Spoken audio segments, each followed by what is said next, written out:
Boa tarde a todos, boa tarde pessoal da internet, sejam bem-vindos também.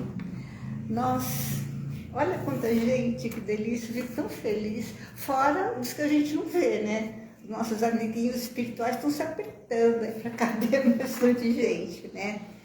Mais uma vez a gente está junto, que nós somos para quem está chegando agora, a gente aqui se considera uma família. Sabe, eu acho que quando um tem uma dor, todo mundo dá a mão para ajudar. Então eu quero que vocês, as pessoas que estão vindo pela primeira vez, a gente agradece muito por ter vindo e lembrar que a gente não caminha sozinho na vida, a gente tem que andar de mãos dadas. E a gente aqui do SEAC, pelo menos aqui às quartas-feiras à tarde, né, Maricota? Aqui a gente se garante, né? A gente oferece todo o nosso carinho, todo o nosso amor e a gente está junto para poder ajudar quando tiver uma situação séria de cada um de vocês. A gente está aqui para dividir o problema e somar soluções, tá? Os anúncios da casa, a confraternização, se vocês quiserem vir, o cartaz, a escola de evangelização infantil. Alguém tem filho pequeno aqui? Você é da casa. Quem tiver filho pequeno e quiser trazer sábado de manhã, é muito bom, evangelização infantil. O evangelho ele é contado brincando. Eu já trabalhei e é muito graça. As crianças são lindas, a gente se diverte. Bom, agora a gente chegou no momento em que nós vamos, assim, elevar os nossos pensamentos. E hoje eu sempre tenho um pedido para fazer para vocês, né?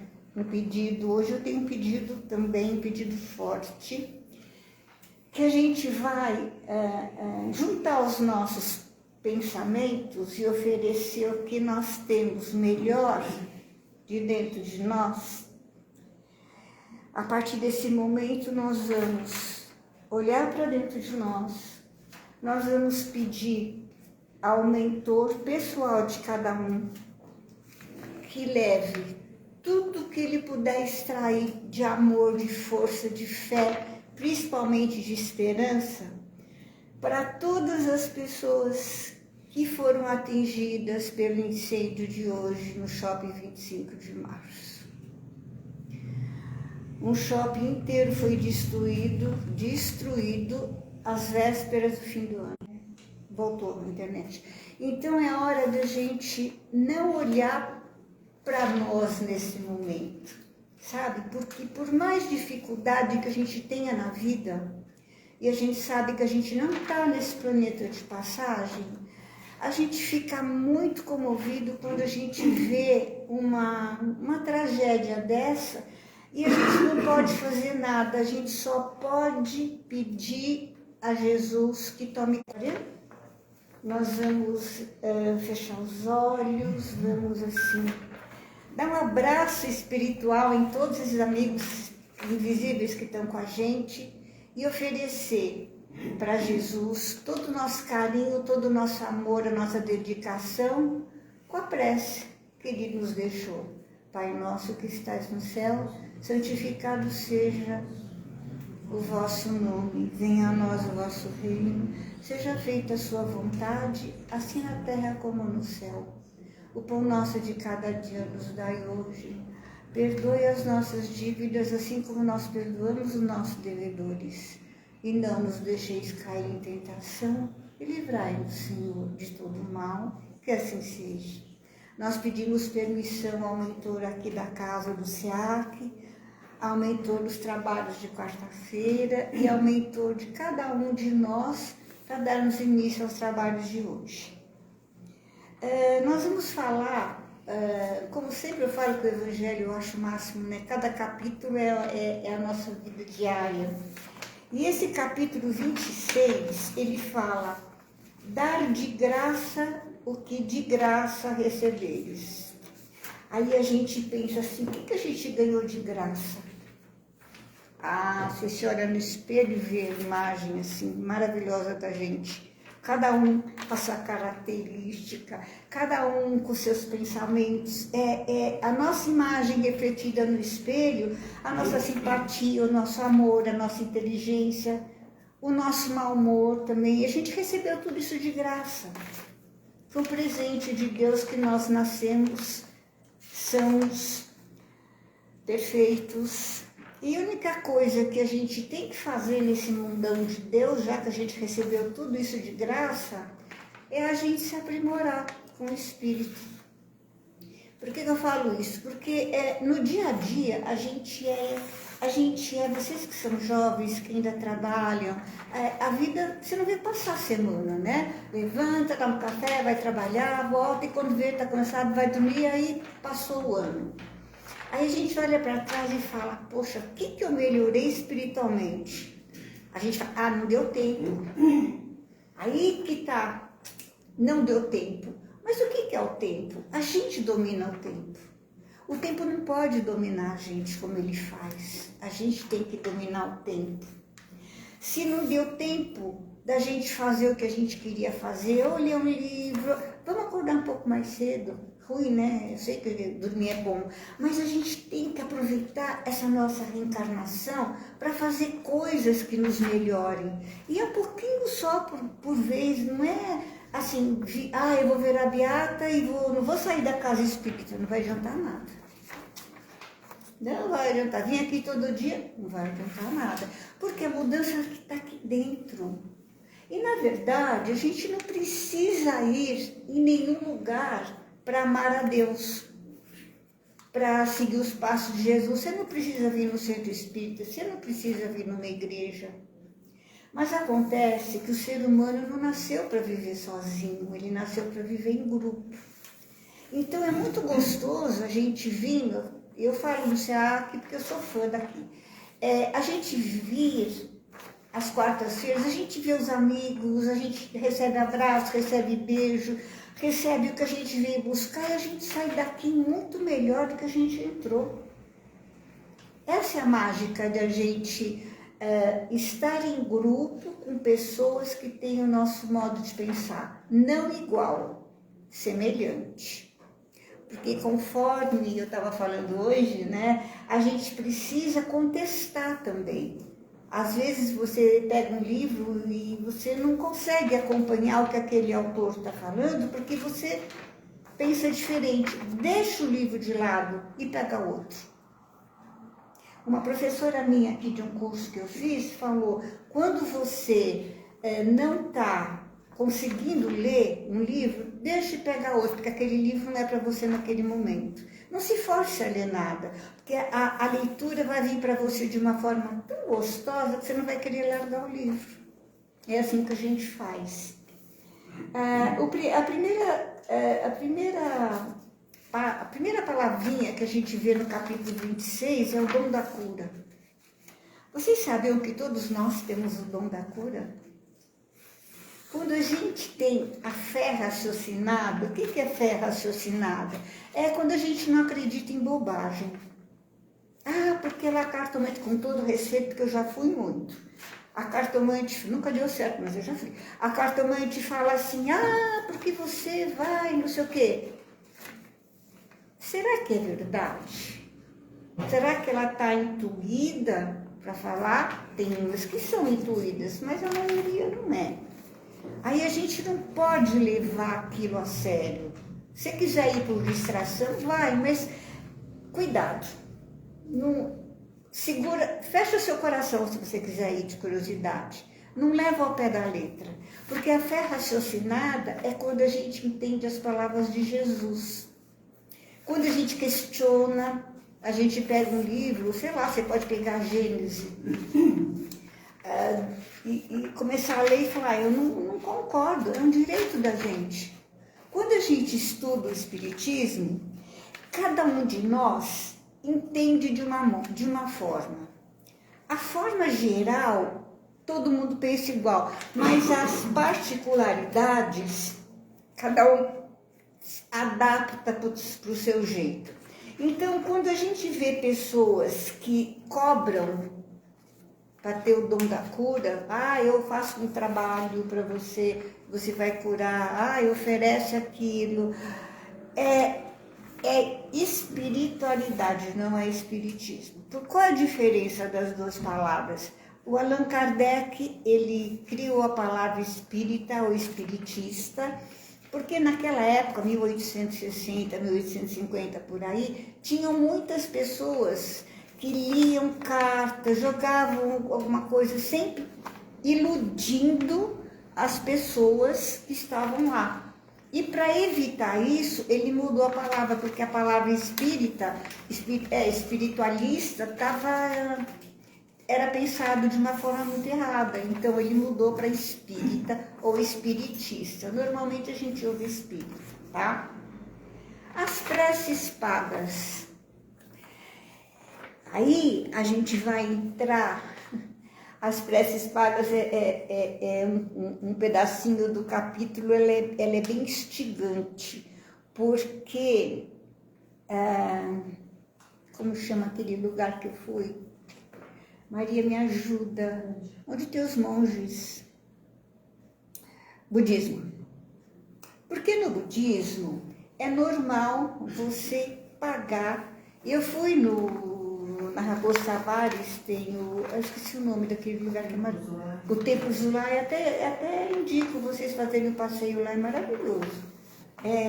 Amplia os nossos conhecimentos. E teve uma passagem que eu fui lá e eu fui assistir um culto, né? Aí teve um mongezinho, era um mocinho, isso deve fazer uns, sei lá, foi antes da pandemia. E eu estava sentada lá quietinha, né? E ele fez a preleção dele, eu achei lindo, aí ele começou a pedir dinheiro para rezar para os antepassados. Aí eu falo muito, né? Vocês sabem, começou a me dar uma coceira, aí acabou, aí eu não me contive. Eu falei, eu posso conversar um pouquinho com o senhor, né? Ele pode, aquele jeitinho sem falar português direito. Eu falei, mas a gente não precisa pagar para rezar. Ele falou, não precisa. Precisa. Bom, a gente ficou, eu acho que mais de meia hora conversando.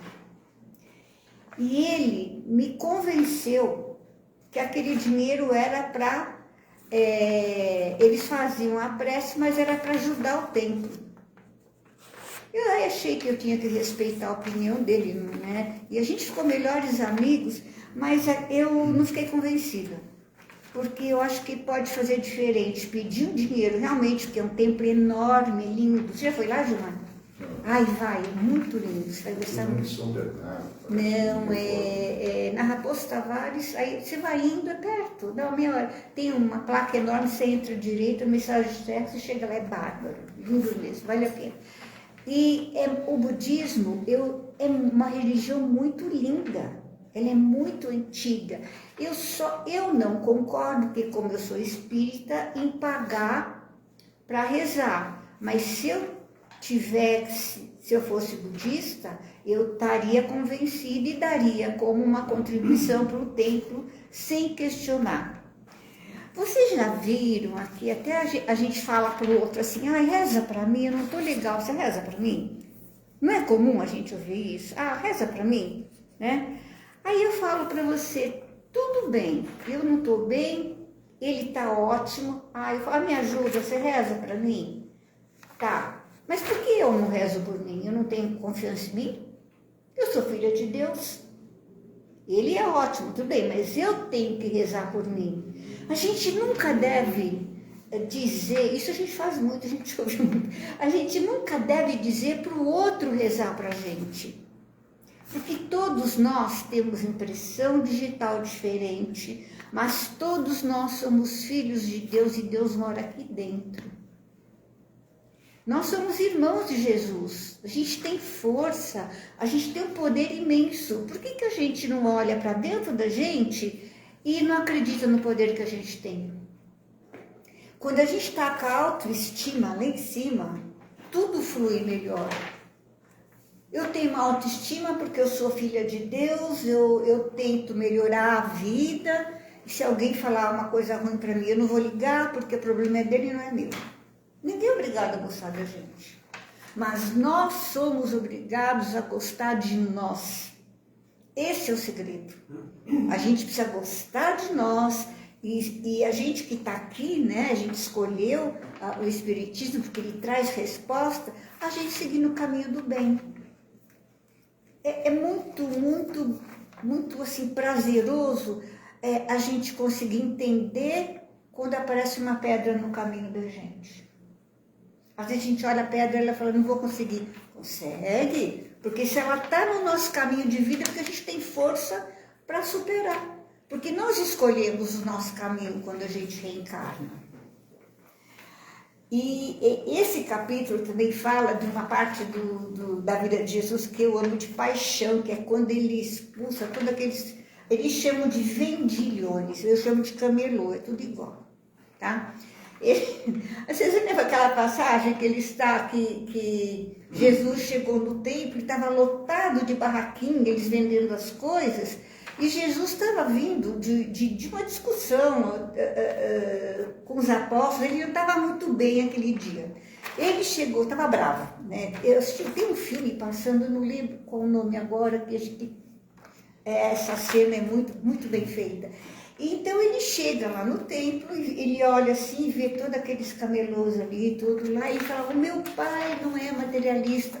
Eu estou trazendo as palavras para os dias atuais, porque ele falou de outra forma. O meu pai não gosta de comércio na frente do templo. Foi lá, botou tudo abaixo, brigou, quebrou, não sei o quê. Foi aquela confusão. O que isso mostra pra gente? Que a gente não... vocês vão falar, cada um vai ver de um jeito. Eu vejo assim, a gente não pode ser muito bonzinho. Se a gente não souber dizer não, vai ter um monte de camelô na porta da casa da gente, no sentido figurado. Entendeu? Então Jesus, ele era assim, eu sou apaixonada por ele porque a personalidade dele era única. Ele sabia quem era ele tinha autoestima, sabe? Ele deixava as coisas feitas e deixava o exemplo dele. Então, nessa passagem que ele quebra tudo e, sabe, ainda falou que ia reerguer a igreja de novo, quebrou tudo, ele mostra que quando a gente tem uma fé raciocinada, a gente tem que manter. Esse é um exemplo de fé raciocinada também. Sabe, ele quebrou tudo porque a ideia dele era essa. O meu pai, Deus, não vai gostar desse comércio no lugar que a gente vem para rezar, que a gente vem para doar o nosso amor. Então, a história de Jesus, ela vai ser sempre atual. É muito bonito. A gente vai falar agora da mediunidade gratuita. Eu queria separar bem, sabe?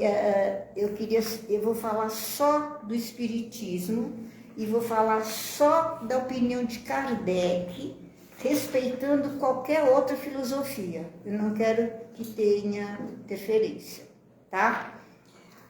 O Allan Kardec, ele fala que a mediunidade é uma coisa sagrada que deve ser praticada santamente.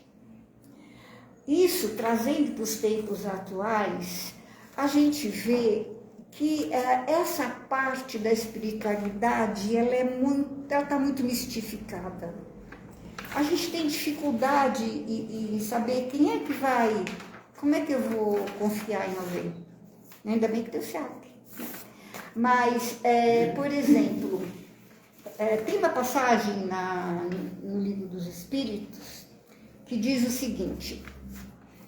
lá tem toda a explicação, que antigamente as pessoas que tinham mediunidade tinham, vamos chamar de patrocinador, tá? Então eles trabalhavam para uma igreja não kardecista e ganhavam um salário para ficar fazendo as coisas que eles faziam lá.